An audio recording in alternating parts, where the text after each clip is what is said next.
V rubriko Glas ljudstva nam je tokrat pisala gospodična ali celo gospa Saša, ki sprašuje, zakaj v današnjih novicah še vedno beremo o novem koronavirusu. Saj kot pravi Saša, njen telefon iz marca 2020 nikakor ni več nov, mikrofoni nagaja, fotografije na Instagramu pa so zaradi zastarele zaslonke skoraj brez lajkov. Zakaj bi kot novega označevali virus iz istega obdobja? Saša, ker se mi na pojmenovanje virusov spoznamo toliko kot Zmago Jelinčič na elegantne odhode, se pravi ravno malo premalo, smo za pomoč prosili strokovnjaka, ki o virusih ve več kot vsi na svetu in tudi spletu, rekorderja v seštevanju potencialnih žrtev in nosilca mini bikini zaščitne maske. Saši odgovarja dr. Milan.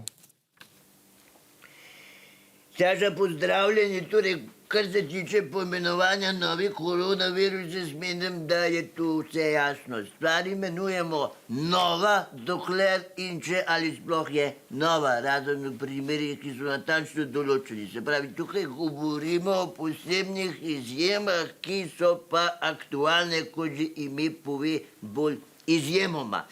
To upam, da je zdaj jasno. Konec koncev tudi novo mesto obstaja že od 2. stoletja pred našim štetjem. To je dejstvo, ki ga prosim ne preverjajte, pa mu še vedno pravimo novo.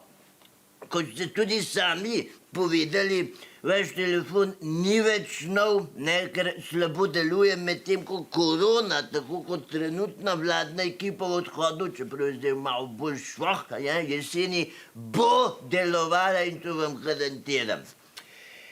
Efektivnost koronavirusa se skoraj 100% ujema z efektivnostjo povprečnega Slovenca v službi, se pravi dela jeseni, dela po zimi, potem pa po prvomajskih vse manj in manj in manj in manj. Zato je tudi uradni epidemiološki načrt nekako takšen. Se pravi, do jeseni 2024 bomo o virusu govorili novi, potem bo do jeseni 2030 samo koronavirus, od tem naprej pa ga bomo poznali kot stari, dobri koronavirus, ker pridejo takrat že druge bolezni, da Bog se ga usmili in bo po mojih izračunih umrlo 14 milijard Slovenk in Slovencev, če bomo imeli srečo.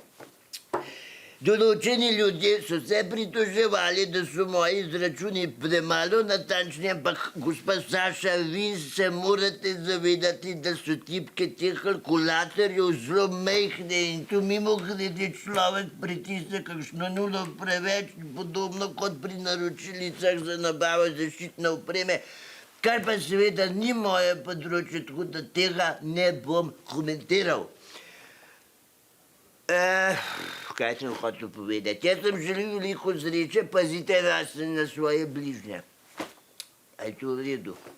Ja, ne vem, je Sašo, Saša in Saša, Sašo, no.